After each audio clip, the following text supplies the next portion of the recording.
Welcome, ladies and gents. I am in focus. Nice. Let me know if you guys can hear me all right. And for those just coming in, we'll start in about 3-4 minutes. Excellent. Thank you for that, American. How was everybody's weekend?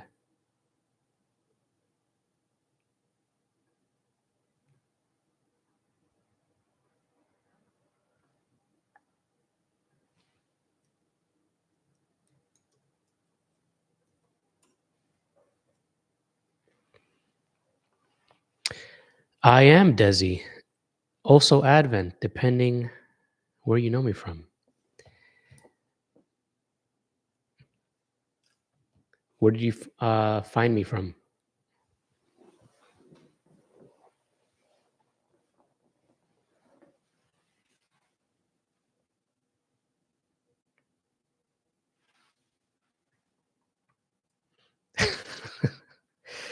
Well, hello, Brown. How are you? Brown Strat King, one of my mentors, shout out to him, came to bless us with his presence. Always exciting when he's here. I really wish or hope in the future YouTube kind of adds like voice so you guys can talk besides just me. I get why they kind of just keep the channel person or the channel owner to speak, but you know.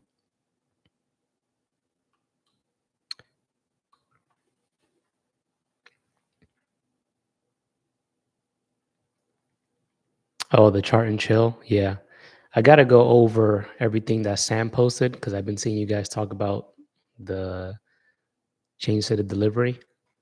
So I definitely have to check that out to be on the same page. I definitely get the concept. I just have to actually like understand it better, at least from my own knowledge anyway.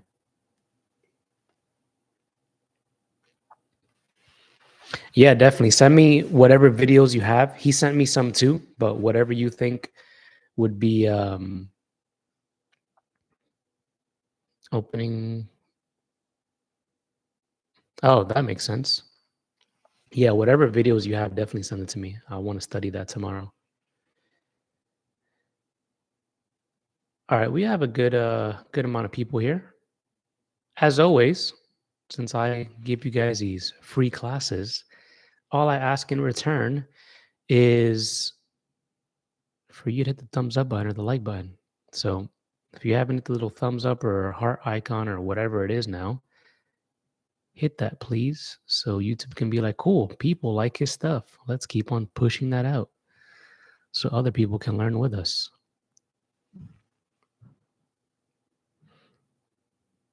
Hey, SM. Let's see. I know we were talking in Discord, American, about the candle patterns. What specific? Let me actually bring up my chart. Hold on. All right. What specific questions did you have? I'm bringing up my chart. YouTube kind of lags sometimes. I'll give it like 10 seconds. If it doesn't pop up, I'll try again. Sometimes it likes to lag a bit. There we go. Can you guys see my screen?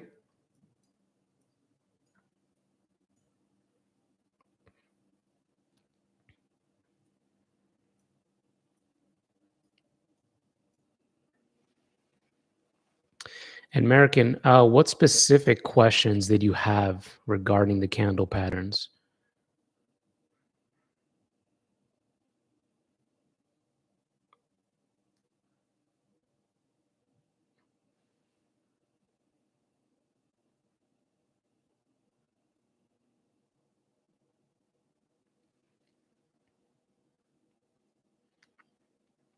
I guess in the sense of like what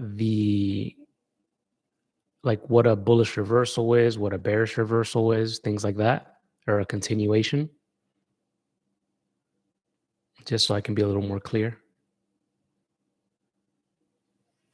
Sweet. All right, cool. So I don't have. I'm on my PC. I'm not on my laptop, so I don't have the ebook here. But let's just start from the beginning. A quick little rundown. So, for those who don't know, I trade the strat. what's the What's the strat by you? I love being trolled on a Saturday. So, we'll go to the basics real quick. So, for those who don't know, I mainly trade the strat by Rob Smith. Shout out to him and rest in peace. A 1 bar, you guys may definitely know that as like an inside bar. An inside bar basically does not break the previous high or low of the previous candle. A 2 bar is just a directional bar. It pretty much just signifies direction. So if price is heading higher or heading lower, or breaks the previous high or previous low of the previous bar. And then a 3 bar, you may know as an outside bar or as a mother bar, pretty much just expanding the range of the trading session, I guess we can use that word, or just expanding price.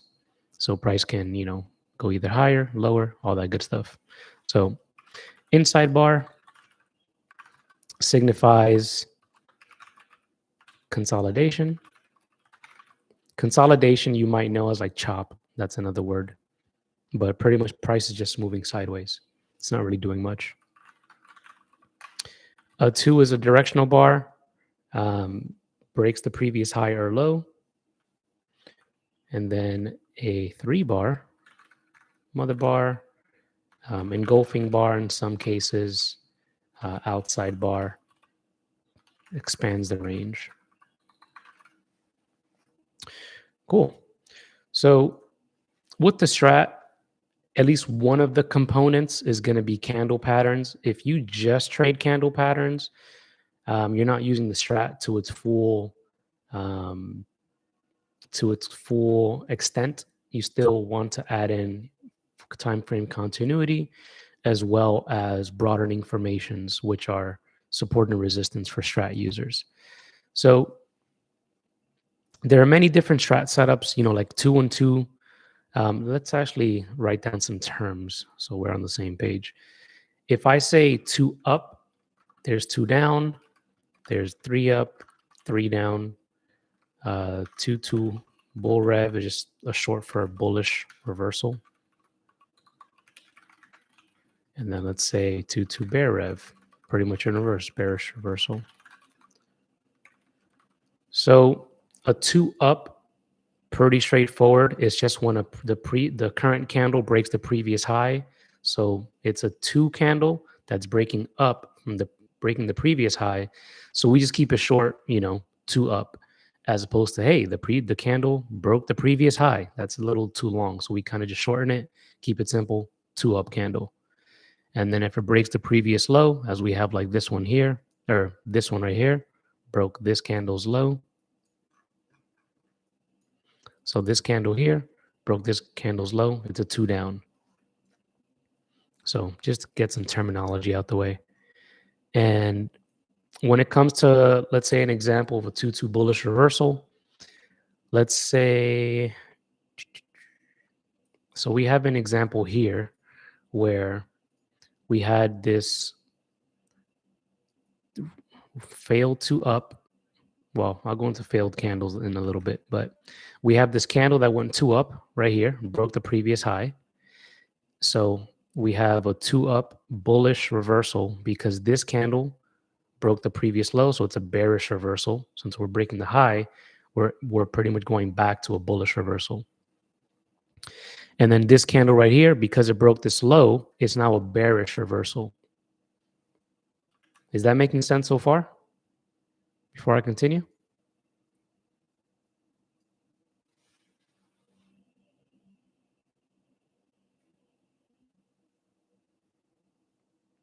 Cool. And again, there's a lot of different ones, right? So let's say, for example, right over here, we have this 2 up, then this other 2 up, and then this 2 down bearish reversal, right? Now we have a 2-1 inside bar. And because this candle broke this previous high, it's a 212 bullish reversal because price is reversing back bullish to the upside, as opposed to if it were to break the low, where it would be a 212 bearish continuation because price is continuing in the bearish trend. Let's say a bullish continuation example. So right here, these three candles, this 212 up, bullish reversal. This candle right here, this 2 candle, this will be a 2-2 bullish continuation because price is continuously breaking the previous high and continuing in the bullish trend or direction or what may be going on currently. Do we have candle patterns down? Any questions on that before I continue? Also, for those who are new here, forgot to mention, my name is Advent or Desi, depending where you know me from. The Let's Learn with Advent series, we pretty much go over whatever you guys want. So strategy, understanding the market, any struggles you're having, literally anything. You can ask me whatever you want and we'll go over it. I kind of just jumped into it immediately. But yeah, whatever questions you guys have, please put it in the chat. But yeah, let me know if the candle pattern stuff is making sense and if that kind of cleared up the questions that you had over it.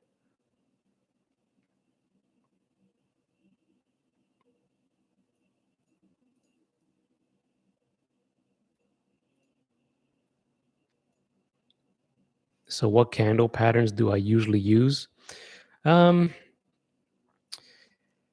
I don't necessarily go for specific ones. I would say that I do prefer like inside bar trades. So, 2-1-2s, 3-1-2s, failed 2 downs or 2 up reversals. What else?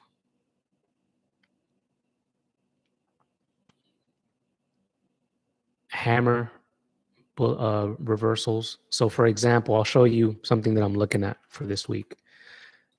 I'm already long on the position, but I might add some more based on this setup.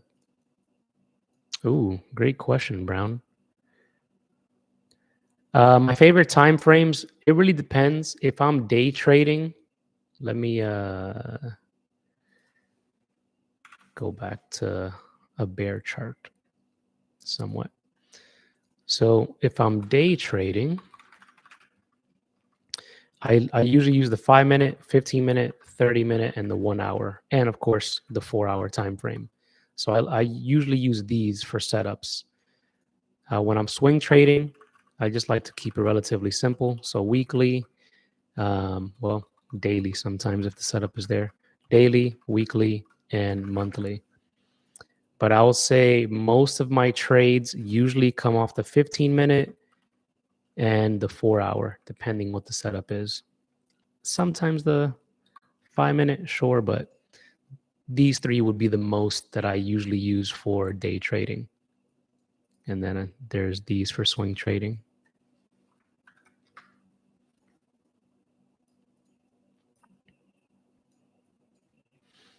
So those are ones that I usually prefer. American, to kind of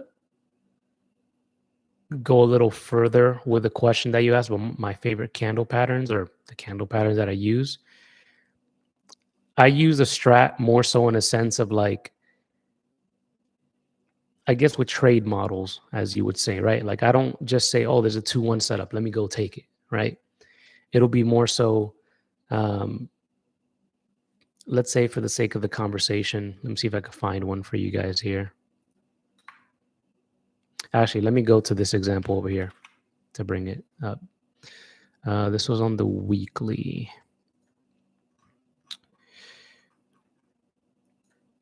So we have a hammer that's bouncing off this broadening formation. This one is a daily broadening formation. So I look for specific candle patterns or candle setups with specific confluence attached to it, right? For those who don't know what a broadening formation is, that's essentially just support and resistance for strat users. So in this case, we have a hammer bouncing off the weekly time frame. bouncing off the daily broader information with a weekly hammer that's printed. So if the next weekly candle opens up and it breaks above this price here, I'm going to be using this entire hammer as my stop loss. That's about, a 9% loss, which is fine. And then I'm going to be aiming for the body. You can use the wick, but I usually use bodies or wicks depending how far it is. So I'll take some off there. You can also take some off at the broader information here, over here as well, and then this body, and then this wick, so on and so forth, until you pretty much get stopped out in profit. But in this example here, I'll be looking for next week to break above this hammer. The only thing to note is that this specific stock, if you are inclined to take this with me, it is extremely volatile, and it is it's a mortgage company, so they're very sensitive to rates and interest rates. So it is quite volatile. So you might get like a 3 to 5, even 10% move on certain days. But I have it long term. I just want to add some more. So that's pretty much what I'm going to do. So even if it does go under my stop loss, I'm still holding anyway, because this is a long term hold for me. But something to consider. Cool. Let's talk about broadening formations briefly. Let's go to QQQ. I don't think I have any there. So broadening formations, as I mentioned, are just support and resistance for strat users. The way I was taught is to draw them from 3 candles or outside bar candles, pretty much candles that break the previous high and low.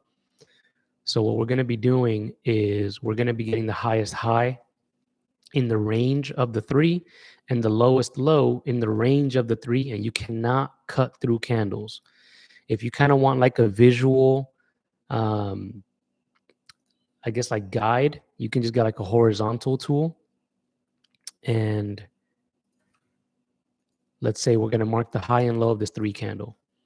Whatever candles are under this level, I'm not even going to look at anymore. And then whatever candles are above this high, I'm not going to look at anymore.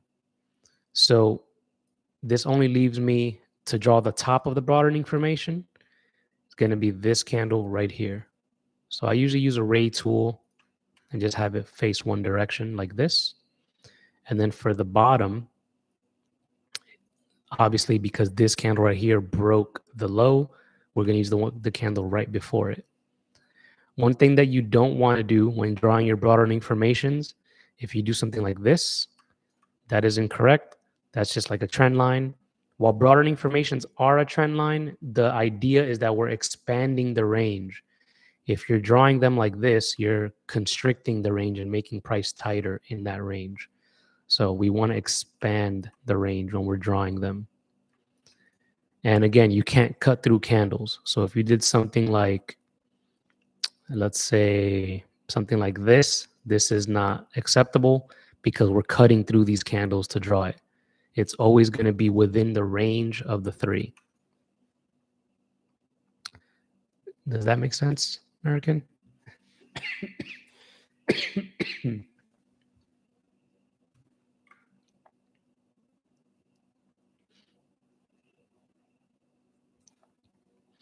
Why did you pick that 2 candle to use for broadening formation? What, this 2 candle right here?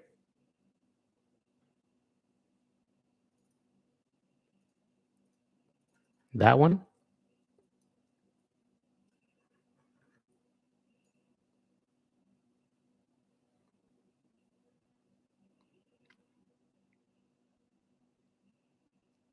Yeah, if you were talking about like the one over here that I kind of just like connected as a bad example, it was just a random candle that I chose. It's not one that I would actually choose.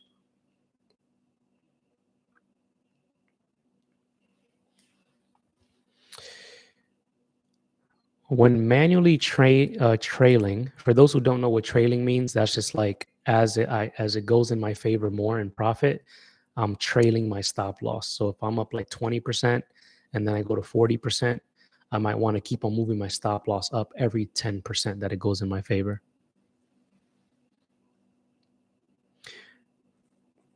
American,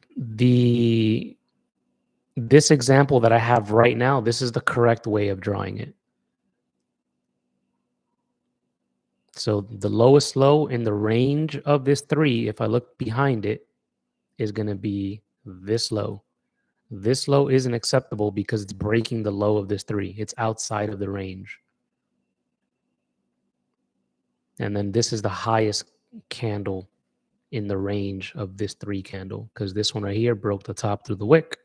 And then this one right here is under this one.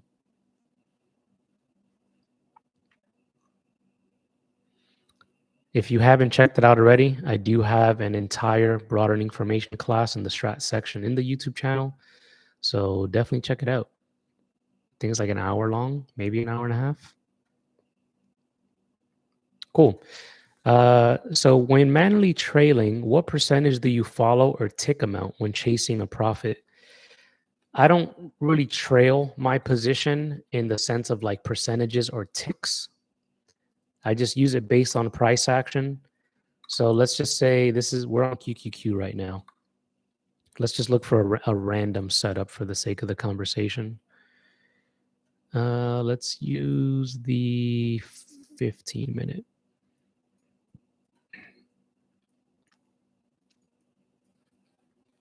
So let's say that, so this is market open, the first 15-minute candle. Let's just say that I go long on this next candle, on this 2 up continuation. Let's just assume that my stop loss is half of this bar, give or take. And let's just say that I'm aiming for, $6 if there's a target there for the sake of the conversation. What I would do if I want to trail the position, I would just trail the candles, right? So let's say, again, for the sake of the conversation, there's a target that I have here. Obviously, I'm just drawing them anywhere for this example. And then I have another target there. Actually, let's just change these to generic target because I don't want to confuse you guys. So my entry is here. Once it breaks above the previous high. So let's say it hits target 1 and then it hits target 2. Let's say I have one more contract left because I already took 2 off. What I'm going to do is I'm going to trail the candle itself. So let's just say I take some profit there. Then I'll usually do one of 2 things depending how far from my entry the first candle closes. So if I take profit here, I take one contract off at this level. I'm going to move my stop loss up right behind this candle as soon as it closes. So as soon as the candle closes, now my stop loss is under here. And then I'll wait. And then this candle right here, it hits another target. I take another contract off. And then as soon as this candle closes, I'm going to move my stop loss up right under this candle right there. And then I'm going to keep on doing that until price reverses on me. In this case, price would have reversed on the very next candle that we have right here. So I would pretty much my runner would have gotten stopped out right there. Still would have made about almost $3 in the contract. Not bad. You can use higher time frames if you want to stay in longer. One of my students, she uses the 1 hour to trail the positions. I personally don't prefer the 1 hour, but she finds success in it and does fantastic. So you can consider that. And sometimes if we can get a really good trend day, you can pretty much stay in there for a really long time if the market wants to behave. It was a little choppy this week. We didn't really get anything too crazy, trend-wise anyway.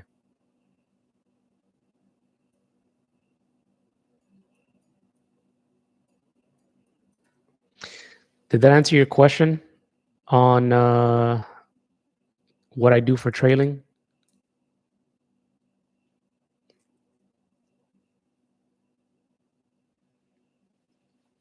And ultimately, you kind of just want to, of course, do what works for you. But I personally find it more efficient to just trail my position based on price action, because if the chart got you in, the chart should also be getting you out. I find a lot of people miss a lot of profit because they're like, well, I'm going to set 30% and then I'm going to get out when there's 30%. But then the trade might actually go 60% or 100% or 200%. And then you're missing that money because you're arbitrarily just kind of just setting random take profits and stop loss. So you want to be efficient and squeeze as much money out of the trade as you can. My favorite tickers for options and futures, Kev?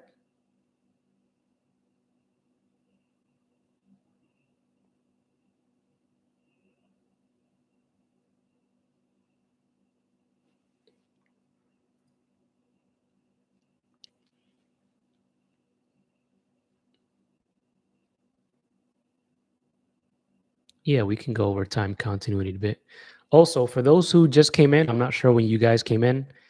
You can ask me whatever you want during this class. So whatever struggles you're having, whatever information you may want to learn about trading, pretty much anything, you can put it in the chat and we'll talk about it.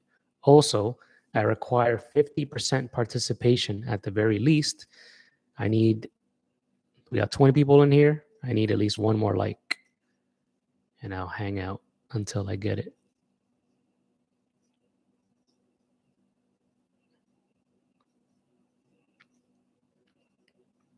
I think you might need to be signed in. Might be a thing from what I heard. Cool. I got my like. Let's continue. Let's see. Actually, let me post that message in the chat so people can see it when they come in.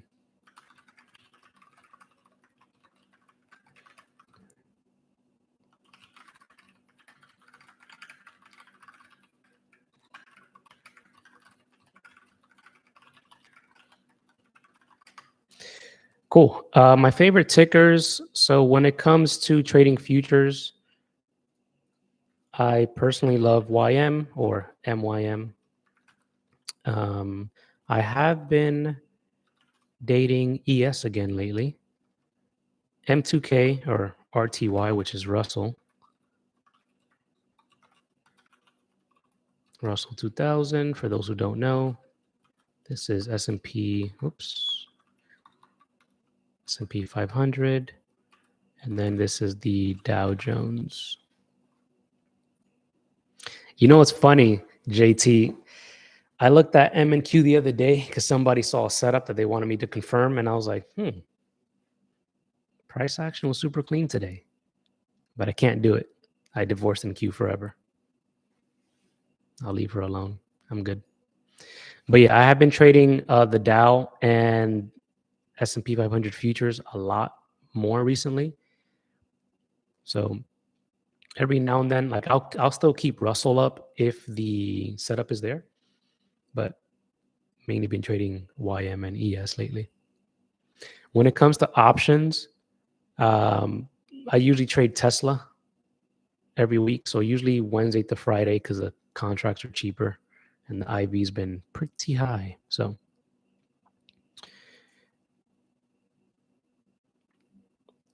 and then besides Tesla for options, I kind of just use like the Thinkorswim scanner for strat setups, and whatever comes up, that's basically what I look for. If I've had experience with it, I'm kind of like in my ways with like swing trading stocks that I kind of just cycle through when the setup appears. Shout out CVS.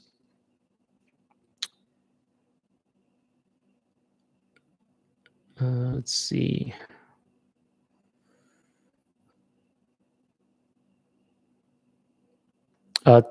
American time continuity is basically just, what is the trend doing, right? So, for example, looking at, let's get rid of these lines real quick. So looking at QQQ on the quarterly, we pretty much reversed earlier this year. Now we're basically being bought up. Looks like we're going to go for all-time highs again. Yearly is a 2-up continuation. Monthly reversed last month, or it reversed this month off a hammer. So that would have been a nice swing. And then the weekly, it has been bullish since the week or the week of April 21st. So we can clearly see based on the higher time frames that we are currently bullish, right? Let's look at the daily. For the daily, we've been bullish since May 12. Basically, this whole week, we've just been heading higher slowly. So whoever's shorting this, good luck, because nothing tells me looking at this chart to go short strat-wise anyway. So I don't recommend ever just saying, I'm going to go short because the market can't go any higher. The market can definitely go higher and it can do whatever it wants. So it's better off if you just trade with the trend as opposed to against it.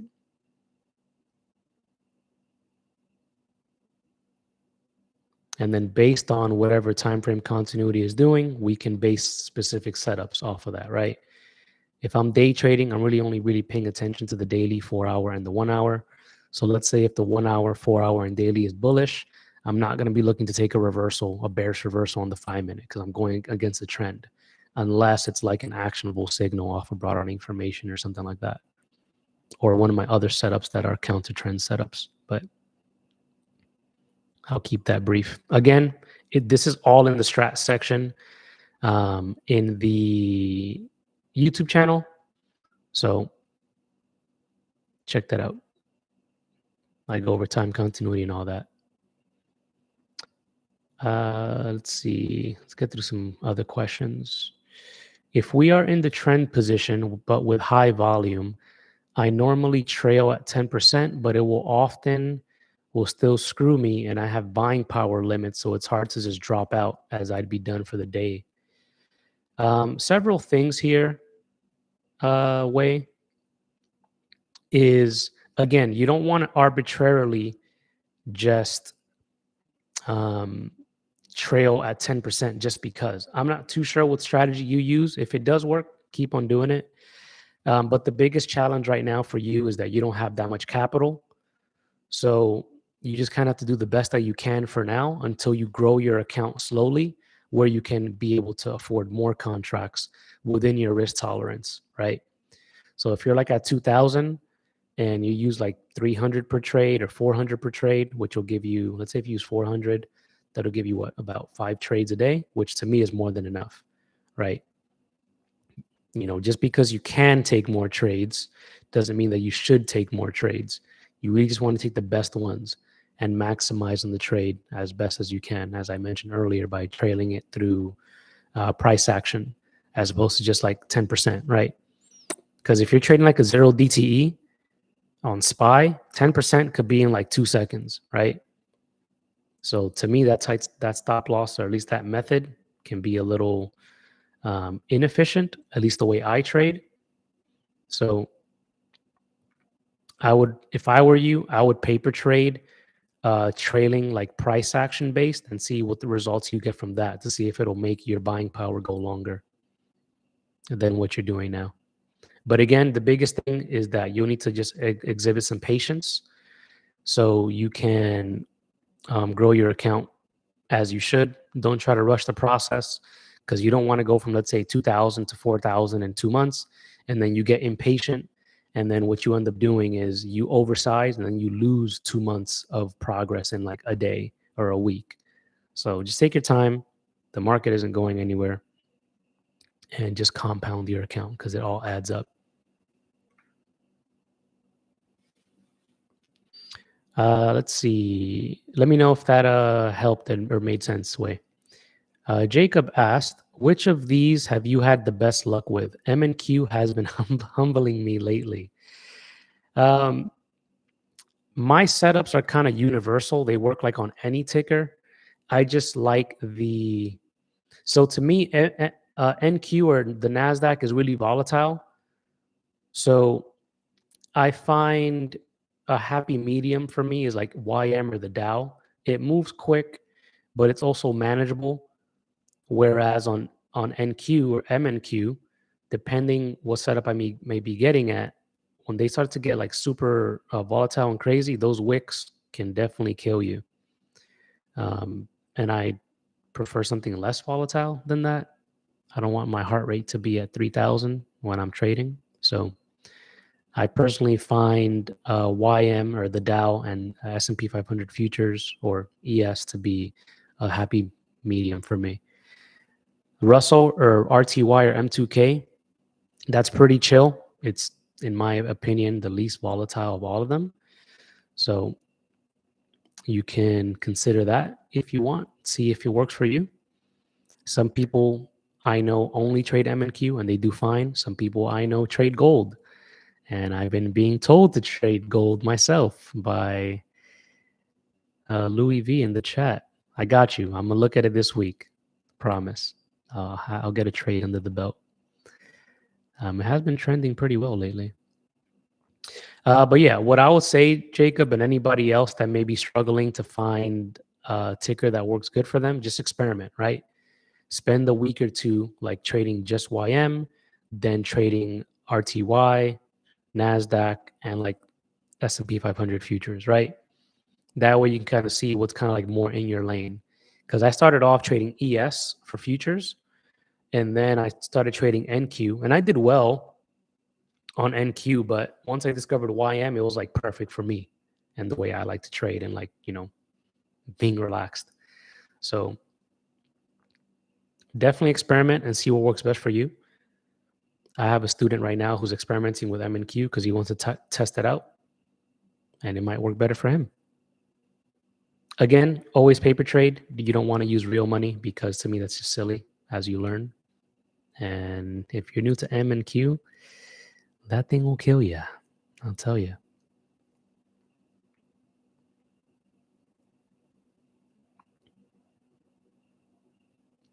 Yeah, MES can definitely be pretty chill.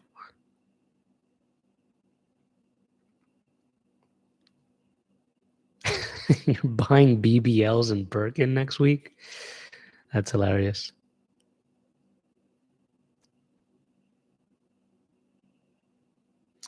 Let's see. Tempted. Hey, Tempted. Welcome.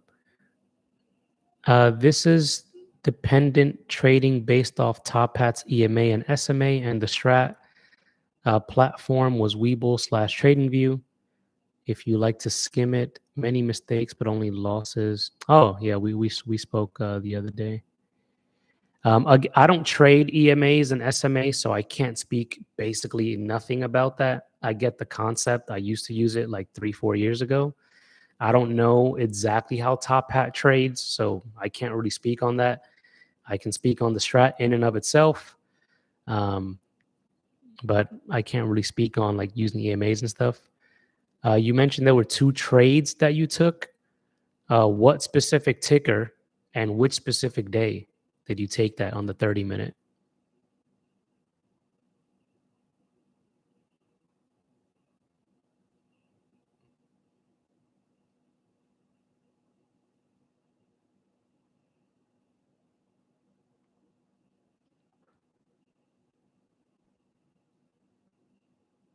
Marcus, I saw your question. I'll go over in a bit. Tempted, while you're posting that trade that you took, let's go over some good ETF tickers. I have these for SPY sectors. So like XLB, XLC, XLE. XOP is like oil. There's like all these that are here. You can also, there's also these ETFs like IWM, QQQ, stuff like that.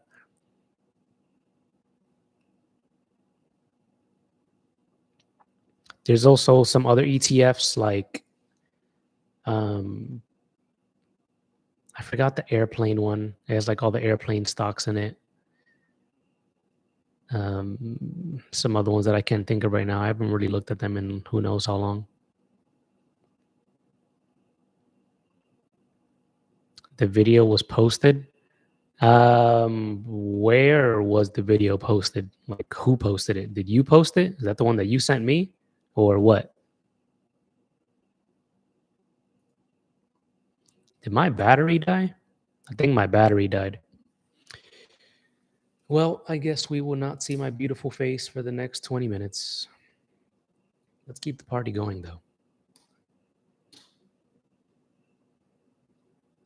Let me charge this as we continue.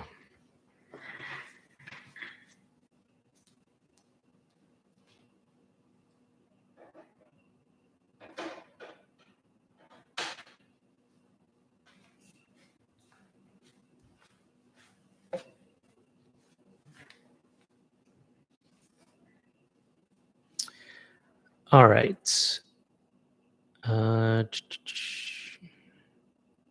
When it comes to psychology, how do you deal with losses? For example, this week was rough with consolidation. Whether long or short, underlying went the opposite direction. You made a nice profit last week and lost about 7% from this week. The biggest thing is, in simple terms, just journal it and move on, right? Because somebody asked this question the other day. It's like the same one that you asked, like, how do you deal with losses? Well, how do you deal with wins? I'm pretty sure you just journal your wins and keep it moving. We pretty much have to do the same thing with losses. But to go into a little more specifically, you have to ask yourself what is going on when it comes to those losses, right? Like, are you losing because you're breaking your rules? Are you losing because you're getting lazy? Are you like not waiting for your best setups as you usually do? Are you over leveraging, revenge trading? Like, what specifically is going on? Or are you simply losing because the market conditions might not be good for you that week, right? Like this week, I barely traded. I took like 4 or 5 trades. I took one trade on Tuesday, which won. 2 trades on Thursday. I ended red that day, and then Friday I took 1 trade and ended green. I didn't really do much because the market conditions just weren't appeasing to me. So always kind of reflect and sit with yourself and really see what's going on. Is it just because of the market? Is it something that you're doing? And then, of course, what can you improve on, right? Like if it is something that you are, I'll give you an example. I have a rule that if I lose more than 3 trades in a day, I stop trading for the day. So that does several things. Once, it protects me from myself if I'm like making mistakes, or it'll protect me from losing more money if the market conditions aren't really there, right? And you don't really want to force a trade if it isn't there, because it's just going to end poorly ultimately. So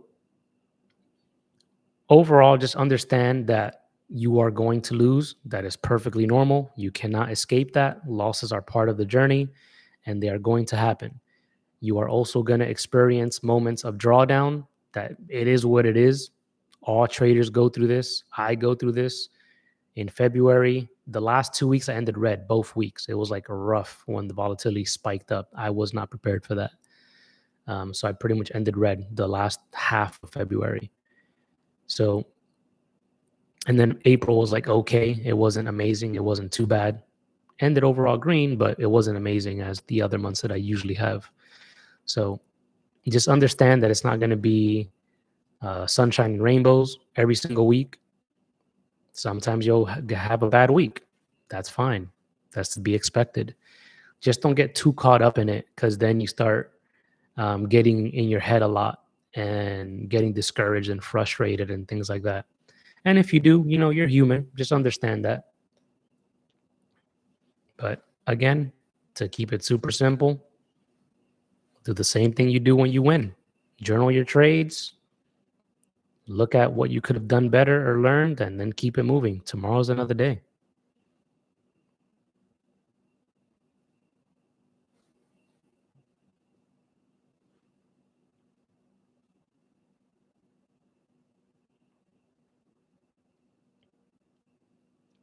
Tempted also. I'm still waiting on the ticker and the day that you took that trade and some more details.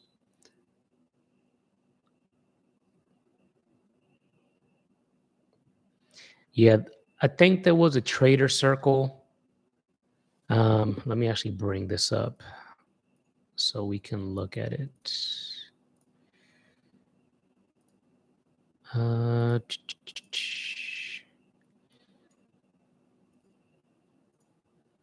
me share this window. All right, this should come up in a bit.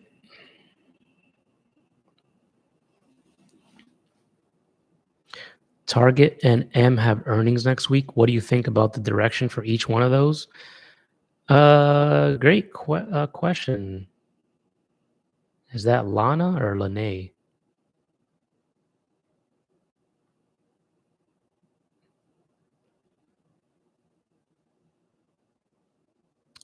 Any second now. My screen should pop up. I'm not sure why it's lagging now.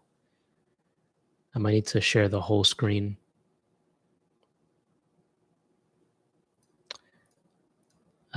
It's so weird. I can see myself sharing, but it's not showing for you guys. There we go. All right. Now we're on the same page. Cool. So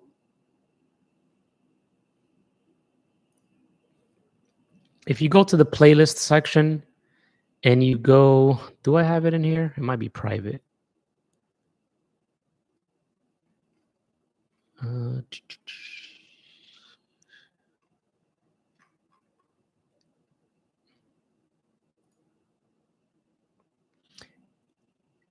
In the Trader Circle recordings, this is pretty much a similar class like this one, but I have it through Zoom every second Sunday of the month. If you click on the more on the YouTube channel, you can, if you go to the link tree, the link will be there for the group, for the other group coaching session. But anyway, in the Trader Circle, I forget which specific one it is in there. I think I go over all my rules. There's just a bunch. I just don't know which one it is. But yeah, rules are definitely important to have. So definitely check that out. Or maybe I have it in here. Risk management, journaling. If you don't know what to journal, definitely check this one out. And the risk management one, if you over leverage, don't do that. I know there's a rule. Oh yeah, here it is. There's a rule one. I think this one is private though. It might only be for the people in my group. But yeah, rules definitely important. Definitely check it out. You definitely want to add that. I think I posted it in. I might have the trading rules actually listed. I might have it on my computer. Hold on. Let me see if I can find it because I usually keep everything on my laptop.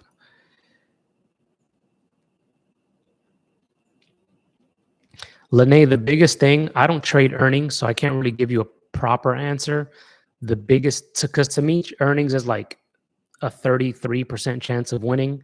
It's either going to go in your favor, it's not going to go in your favor, or it's going to chop and kill your contract anyway. So I know some people look at like fundamental analysis. So like, how have their sales been doing? How's their cash flow? What are their numbers? All those other things to potentially determine a better outcome for, earnings results. Again, to me, I don't really bother with earnings because it's not worth it.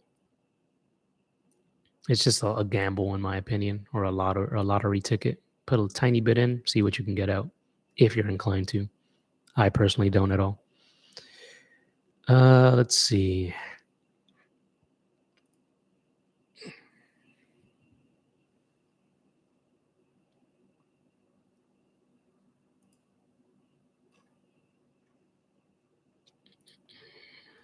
There it is. All right, let me open this up so we can go over it.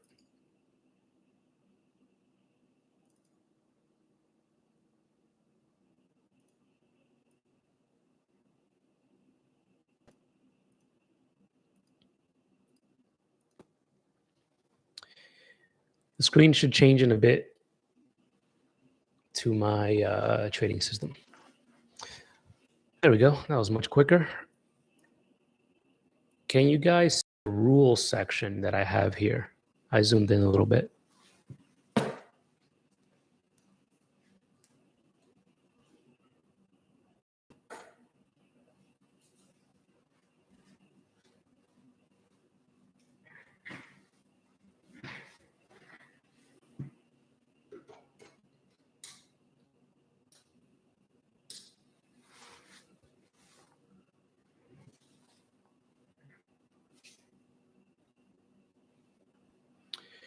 So you can pause the video, this specific video that we're on right now, later on, and just look at the rules that I have there.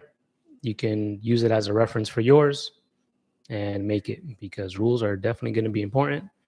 You gotta, as I always say, protect yourself from yourself and understand what your bad habits are, what your good habits are, and all that stuff, because people tend to make a lot of silly and avoidable mistakes.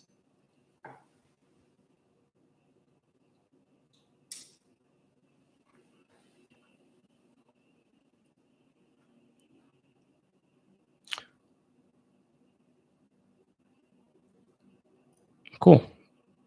Let's get back to the charts.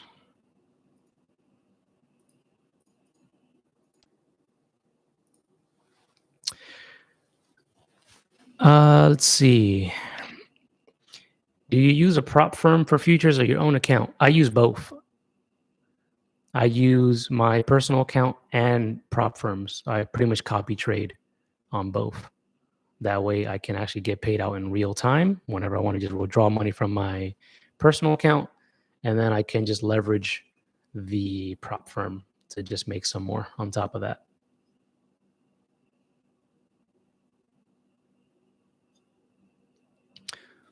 Also, for those coming in, whatever questions you want to go over, we can go over any topic you want that's trading related or life related. I am a life coach as well, and we'll talk about it. I put it in the chat as well, what we can go over. Is there an easy way to do that? Yes, you can use a trade copier. If you use NinjaTrader, it's a lot easier because you can put your real account in there and the prop firms. The only thing, though, is that it's going to copy the trade entirely. So you have to remember that. So if you're like on one NQ contract on your prop, and that's too much for your live account, just understand that it's going to copy the entire trade. So I do like a bootleg trade copier. So I'll have two tabs of Tradevate open. I'll have one open with my personal account, and then I'll have another open with my prop account. Or I'll have like another tab with Top Step, depending which one I'm using. But I've been using Top Step more. So I have one with Top Step and then one with Tradevate. And then I'll just put it the same order on both tabs. And then I can leverage accordingly. So if I don't want to risk that much on my personal account and I want to risk, let's say, like a 2 minis on prop, I can do that and just use like 1 mini or 5 micros on my personal. But yeah, NinjaTrader with Replicanto, that I hear is really good because they update it frequently, is really nice. I know Tradevate has its own trade copier. It's just, what I don't like about it is that it doesn't copy your ATM or your bracket settings. So if you what's the word? If I, let's say I have my ATM settings on for my main account, and then there's 3 accounts that are being copied, it's not going to copy the bracket orders. So it's going to open up naked trades on the other accounts, which is very risky. Unless you could always do like a manual one, right? So let's say, for the sake of the conversation, one way that you can kind of get around it, you just have to like manually do everything. So if I want to, let's say, go long here, and then my stop out is, let's say, down here, and then my take profit is up here. These are 3 separate orders. So let's say if I get filled, it's going to fill in all the accounts, and then it's going to also have these other orders sitting there. So if it hits your take profit, your chart is still going to look like this because this is its own order. So you have to cancel everything. If not, you're going to take profit up here. If it comes back down, it's going to fill you for a short. So you always want to be mindful if you are going to do it that way.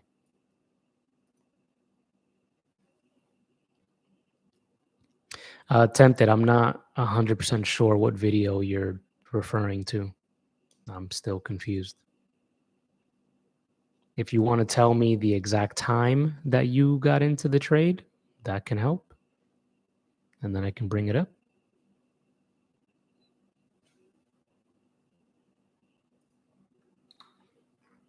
So far, I have May 9th on SPY. I just need the specific time that you entered in so we can follow along. This is the 5-minute right now. Oh, Marcus, completely forgot to answer your orb question. The orb strategy is cool. I don't use it as often as I used to, just because I've been getting inconsistent results lately, and it's kind of taken away from my normal setups. So I laid off for a little bit on those. The 30-minute though is solid.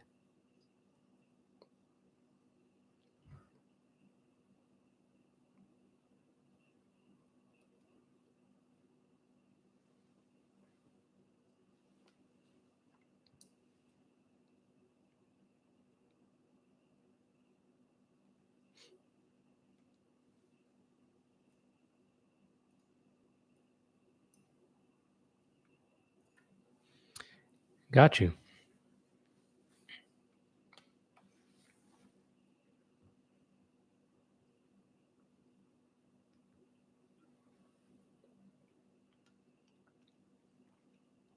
Generally, you want the orbs under the 30-minute, from what I've seen in my experience, to have a lot of strength, because you want it to just go straight to your target. You don't really want it to kind of like just be a choppy mess and take forever. Cool. What other questions do you guys have? We got like 5 more minutes.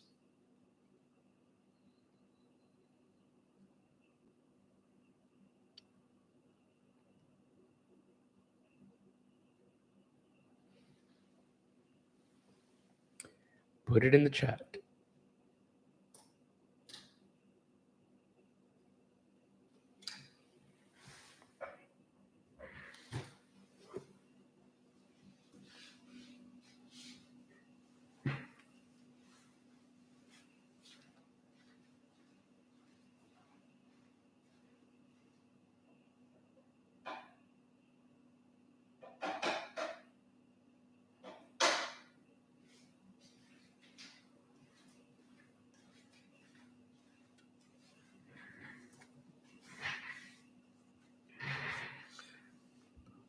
Also, if you haven't subscribed yet, I would greatly appreciate it. I'm right there to 4,000.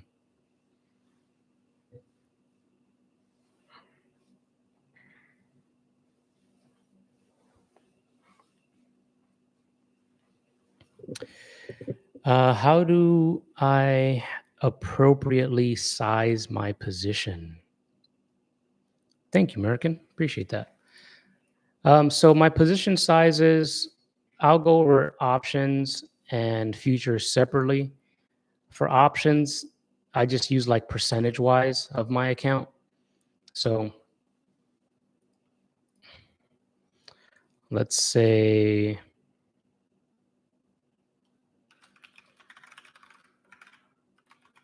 if you go on the YouTube channel, mine, and just search risk management, there'll be like a whole class I had on this, but I'll give you a quick breakdown.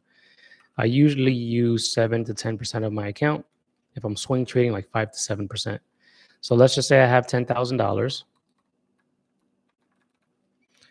I will put $700 to $1,000 in a trade.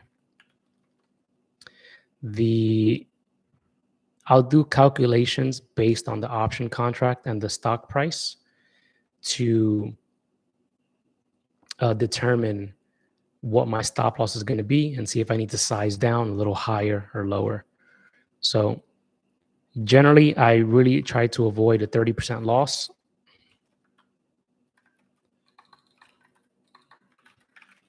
So if it goes more than 30%, or if it is 30% or more, well, if it's 30% or more, or sorry, if it's 31% or more, I'll avoid it. If it's 30% and lower, I'll take the trade because I'll be comfortable with that loss. You can also think of it as I don't risk more than 3% of my account. Just keeping math simple here. Where is my percent? There it is. So in this case, I wouldn't risk $300, no more than $300 on that trade based on these risk management guidelines. Now, if you're more aggressive, you may want to use maybe 20% of your account. To me, that's a little aggressive unless I have like a small account. But I tend to be a lot more conservative now. So let's say an example. I'd imagine everybody in here, or most people in here, understand how the option Greeks work. So let's say we have a SPY call. Let's zoom out.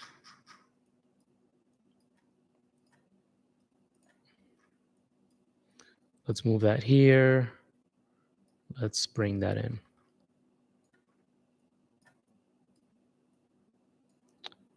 All right, so let's say we're taking this 212 bullish reversal to the upside. Entry is there. Stop loss is, let's just say it's $2 to keep math simple. And then our take profit, let's just say, is $2 as well.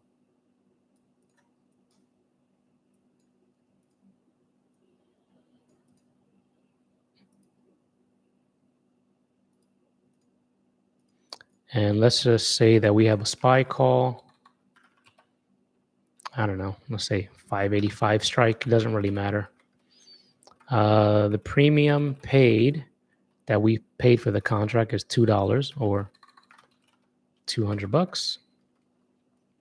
Let's say the delta is 50. That's a little high. Let's use 25. And then the theta doesn't really matter because it's a day trade for the most part. But let's just keep this for now. So at my target,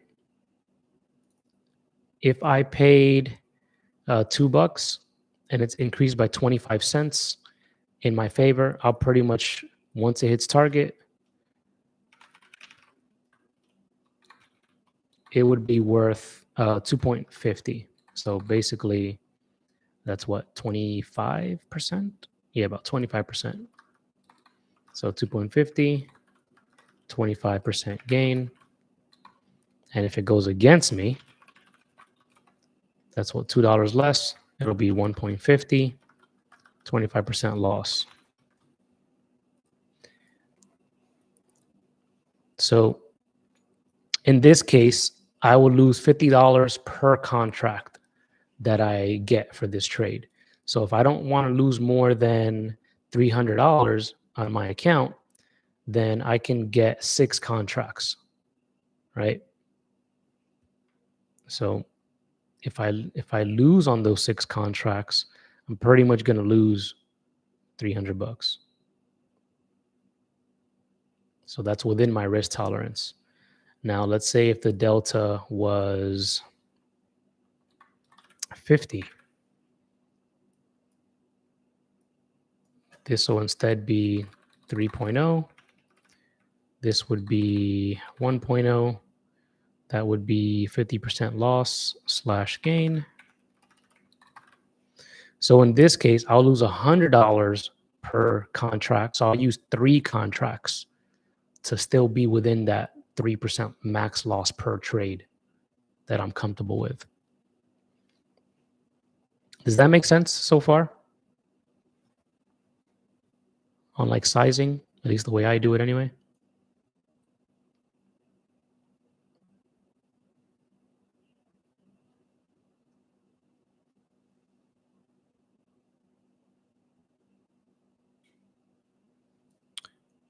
Cool.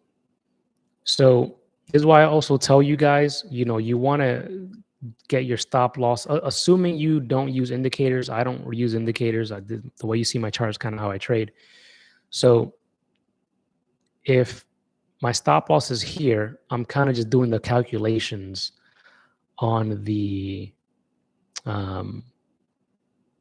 fly in my head to see how much I'll be willing to lose or how much I'm going to lose, give or take, on that trade. Trace, it'll be more so one-to-one risk reward. So I'm risking $100 to make $100 per contract.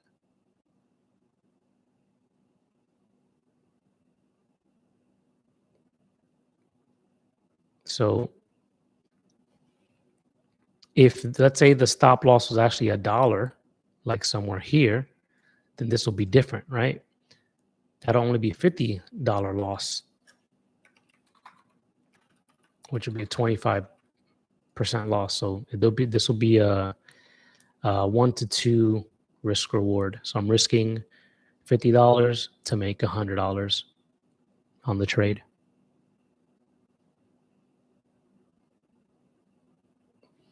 And when it comes to futures, something similar, except I don't really use like percentages like options. I kind of just use like dollar examples. So let's just say, for the sake of the conversation,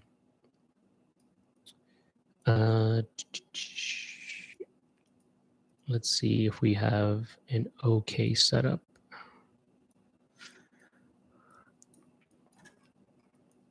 Let's just say off this hammer, I take this 2-up reversal. If my stop loss is under this hammer, I'm risking 2.5 points, which is $125 per contract. And then let's say my target is up here at about 5 points. So I'm risking 125 per contract to make $500. Generally, I like to keep my losses for futures between 300 to 500. The only one that I go upwards of 400 to 500 is my W setup. Other than that, I'm usually staying within 250 to 200 to 300 per trade when I take a trade on futures.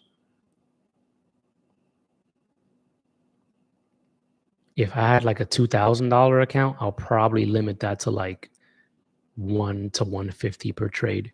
Because if you have a $2,000 account and you lose $100 a trade, you have 20 trades before your account blows up.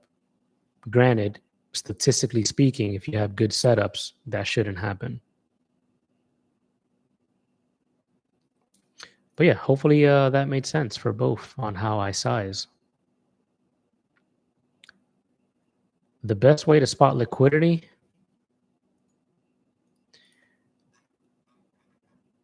I know some people use like the 1 hour highs and lows. So you can look at that liquidity there.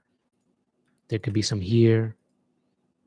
There's some down here that hasn't been hit off this wick right there. There's that wick right there as well. I think some people use 4 hours as well. So there's some liquidity hanging out here, some hanging out up here. Whoops. Stuff like that. So to keep it super simple, at least the way I understand it anyway. Cool. All right. We are a little over time.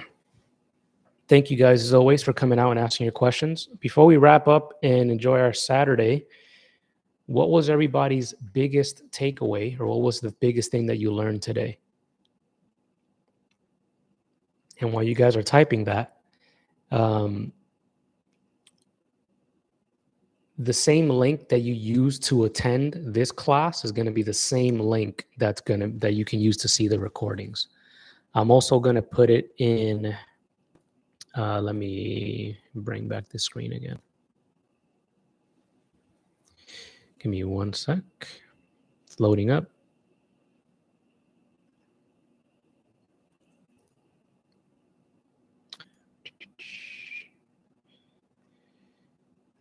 Any second now. Should pop up. YouTube lags a little bit for whatever reason. Risk management and keeping rules, 100%. Remember that one of your greatest skills as a trader is going to be risk management, because you really want to stay in the game. You know, if you only have $2,000 to trade with and you lose all of that, now you have to work your job to make up all that money to fund your account again. So you always want to have risk management as the top thing to manage.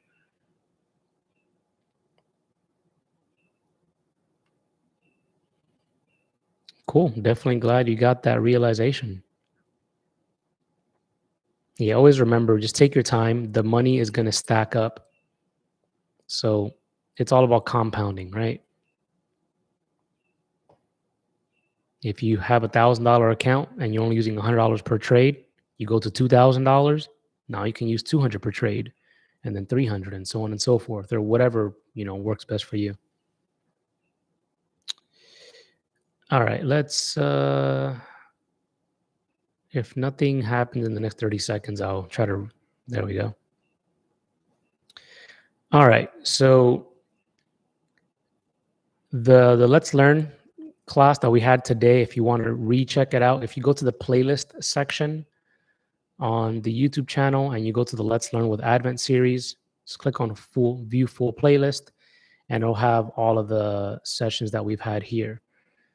It's in order from oldest at the top to the most recent ones. So you can have that, or you can check it out there and all the other ones that we've gone over. And then, of course, trading psychology and stuff. I have like a bunch of videos in here. This is mainly what my channel is for trading psychology. When it comes to trading, people just want me to teach them about strategy as well. So I do that now as well. But my main focus for the channel is like trading psychology. We'll pretty much have everything in here.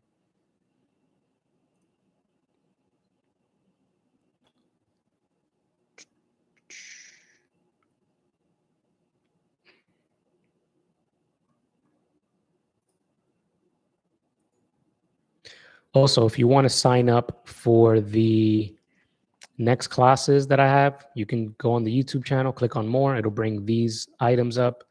Click on Linktree, and it'll show the Trader Circle, which is the group coaching that we have every second Sunday of the month. The Let's Learn series we have every third Saturday or Sunday of the month. It really depends on my schedule on that week, but I always let you guys know ahead of time. Or if you want to work with me, you can also look into these links as well. Cool. Thank you guys again for coming out and asking your questions. Always appreciate it. Anything else? I will see you guys on the internet, and enjoy your weekend. Take care.